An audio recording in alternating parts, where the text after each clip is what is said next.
হে everyone, আমি রুদ্রাক্ষী। সবাই কেমন আছো? আশা করছি সবাই খুব ভালো আছো আর সুস্থ আছো। আমিও ভালো আছি। গুড মর্নিং সবাইকে। সকাল সকাল সবাইকে ঠান্ডা ঠান্ডা ওয়েদারে অনেক অনেক শুভেচ্ছা, অভিনন্দন আর অনেক ভালোবাসা আমার ভিডিওতে। তো সকালবেলা ঘুম থেকে উঠে আমার বর প্রথমেই ঘরটা ঝাঁটফাট দিয়ে নিয়েছে, বাসি ঘরটা। তারপরে ঘরটা মুছেও নিয়েছে। মুছে টুছে নিয়ে তারপর স্নান করে এসে পুজো দিয়ে নিচ্ছে ঠাকুরকে, কারণ কাজ থেকে ফিরতে তো দেরি হয়ে যায়। আর চেষ্টা করে সকাল সকালে সব কিছু করার, সেই জন্য তো ওর পুজো দেওয়া হয়ে গেছে। তো কালকে বাসি রুটি ছিল, তো আমি তো রুটিটা ফেলে দেবো না, এটা দিয়ে আজকে চা করে নেবো। তো চা দিয়ে খেতে ভালোই লাগবে। আর অল্পই দুধ ছিল, সেই দুধের সঙ্গে আমি একটু জল মিশিয়ে দিয়ে ওই হাঁড়ির মধ্যেই চা করে নিয়েছি। আবার একটা বাটি করব, মানে সসপ্যানটা আমাকে সেই ঠান্ডার মধ্যে ঠান্ডা জলে বাসন মাজতে হবে, খুব কষ্টকর। সেই জন্য ওটার মধ্যেই আমি চাটা বানিয়ে নিয়েছি। তারপরে চা আর ওই পাউরুটিটা খেয়ে বরমশাই কাজে চলে গেল। তারপর আমি সব জিনিস নিয়ে বসে গেলাম কাটতে। তো আজকে গাংমোরলা মাছ রান্না করব, তার জন্য এখানে বেগুন, টমেটো, পেঁয়াজ, আদা, রসুন, আলু, তারপরে পেঁয়াজ কলি সবই কেটে নিয়েছি। তারপরে রান্নাঘরে চলে এলাম। এসে প্রথমে তেলের মধ্যে বেগুনটাকে একটু এপিট করে নেবো, একটু ভালো করে ভেজে নেব। আর এই মাছটা বেগুন দিয়ে এইভাবে করলে খুবই স্বাদ হয়, আমার মা এভাবে করতো। তো আমার মায়ের থেকেই শেখা রেসিপি এটা। তো আর মৌরলা মাছ এরকম ঝাল তো ভালোই লাগে শীতকালীন সবজি দিয়ে। তো বেগুনটা ভেজে নিয়ে তারপর আলুটাও অল্প তেলের মধ্যে দিয়ে একটু নাড়াচাড়া করে নিচ্ছি। আর আমি আলু এবং বেগুন দুটোই অল্প অল্প নুন দিয়ে ভেজেছি, হলুদ দিইনি। তারপর এর মধ্যে ক্যাপসিকাম, পেঁয়াজ আর টমেটো একসাথে করে এবার এটাকেও ভেজে নেব একটু তেলের মধ্যে। তারপর একটু নাড়াচাড়া করার পর আমি ওটার মধ্যেই পেঁয়াজ কলিটা দিয়ে দিয়েছি। ক্যাপসিকাম অনেকে না দেয় না, কিন্তু আমার ক্যাপসিকামটা তো ভালো লাগে কি আমি দিয়ে দিয়েছি। একদমই অল্প একটু দিয়েছি, কিন্তু দিয়েছি। মানে প্রত্যেকটা তরকারিতেই আমি অল্প অল্প করে, মানে একটা ক্যাপসিকাম দিয়ে আমি 3-4টে তো পদ রান্না করি।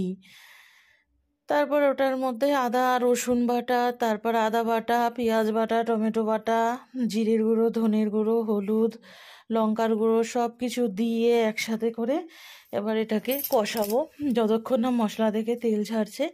এবং টিয়াজকলি সব একসাথেই কষাইয়ে নিয়েছি। তারপরে একটু জল দিয়ে দিয়েছিলাম।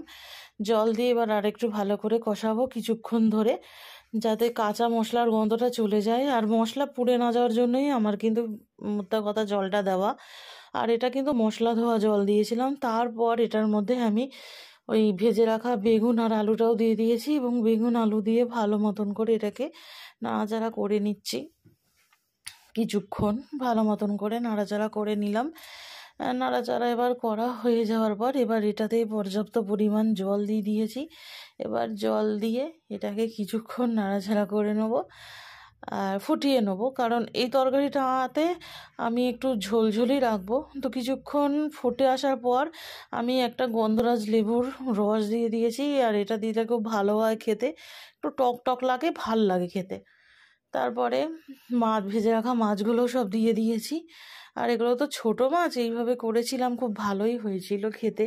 হাজব্যান্ড খাওয়ার সময় বলেছিল যে আজকে রান্নাটা দারুণ হয়েছে। তো এইভাবেই রান্নাটা যে হয়ে গেল। আর এটার মধ্যে কিন্তু কোনো গরম মশলা যাবে না, এটা জাস্ট এমনি, মানে গঙ্গার মাছে আমি গরম মশলা খুব একটা দিই না বললেই চলে। আর শীতকালীন সবজি দিয়ে করেছি, তাতে না ফোড়নে আমি কি গরম মশলা দিয়েছি না নামাবার সময় দিয়েছি। আর ধনেপাতা তো আমি দেবই, কারণ এইসব মাঝে ধনেপাতা দিলে খুবই স্বাদ হয় খেতে। ধনেপাতাটা দিয়ে কিছুক্ষণ এবার নাড়াচাড়া করে নেবো। নাড়াচাড়াটা হয়ে যাওয়ার পর আমি মাছটা নামিয়ে নেব। তো আমার মাছের আইটেমটা একদমই রেডি হয়ে গেছে। আর এটা খুব ভালো হয়েছিল খেতে। আর নুনটা আমি পরে একটু কম কম লাগছিল, পরে নামাবার আগে আরেকবার দিয়ে দিয়েছি।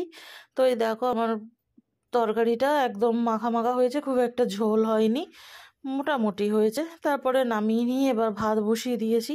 ভাত বসিয়ে বাসনগুলো সব মেজে নিয়েছি, ততক্ষণে ভাতও হয়ে গেছে। তারপরে আমি গ্যাসটাকে ভালো করে ক্লিন করে নিয়েছি। তারপরে রান্নাঘরটা মুছে নিলাম। বাকি ঘর তো বর মুছে দিয়ে গেছে। রান্নাঘরটাই বাকি ছিল, আমি মুছে নিয়ে এদিকে জল গরম বসিয়ে স্নান টান করে এসে তারপরে চুল টুল আঁচড়ে নিলাম। আর আজকে বর খুব তাড়াতাড়ি চলে এসেছে, মানে আমি স্নান করতে ঢুকেছি তখনই ও এসে গেছে। তারপরে কি হবে, এত তাড়াতাড়ি যখন এসে গেছে তখন খেয়ে নেওয়াটাই কাম্য। ও বলল যে ওরও খিদে লেগে গেছে, তো একসাথে দুজনে মিলে খেলাম। আর ও খুব প্রশংসাও করেছে আজকে রান্নার। খাওয়া দাওয়ার পর এবার আচারের সামগ্রী নিয়ে বসেছি। এখানে আছে কুলের আচার, তেঁতুলের আচার, চালতার আচার, তারপরে আর একটা কি বেশ কদবেলের আচার। তো সব কিছু নিয়ে আর এই বিট নুন দিয়ে মেখে দুজনে মিলে গল্প করতে করতে খেলাম। খেয়ে ও ফোনে কি একটা দেখাচ্ছিল, নানান রকম ভিডিও আসছিল, সেগুলো প্রতিদিনই কি কি ভিডিও আসে ওগুলো বলে যে এই দেখো এই দেখো। তারপর দুজনে মিলে একসাথে দেখছিলাম শুয়ে শুয়ে। তারপরে 5টা বেজে গেছে, আর এখন তো শীতকাল, 5টাতেই সন্ধে হয়ে যায়। তো ও সন্ধে বাতিটা দিয়ে নিল, ওই দেয় যখনই বাড়িতে থাকুক, ওই দেয়। তারপরে ও সন্ধে ফন্ধে দিয়ে আবার বিকালবেলা কাজে বেরিয়ে গেল।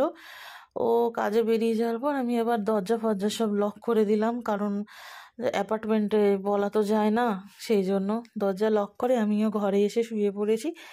এখন সেরম একটা বেশি কি বাজেনি, দেখো 6:45 বাজে সবে।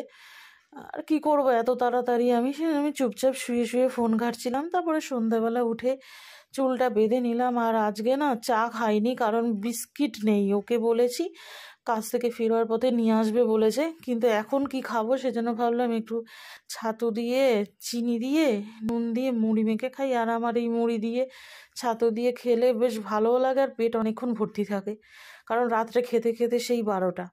তারপরে ভাত বসিয়ে ভাতটাও হয়ে গেল, আর তরকারিটাও জাল করে দিলাম, মানে মাছের তরকারিটা।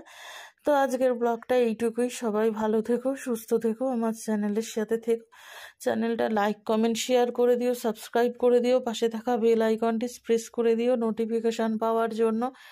আর যারা ফেসবুক থেকে দেখছো তারা ফেসবুকের পেজটি ফলো করে দিও, আর লাইক কমেন্ট শেয়ার করে দিও। আর বন্ধু বান্ধব আত্মীয় স্বজন সকলের সঙ্গে আমার ভিডিওটি শেয়ার করো, তো তাতে আমার সুবিধা হবে, আমি এগিয়ে যেতে সাহায্য হবে। শুভরাত্রি, ধন্যবাদ।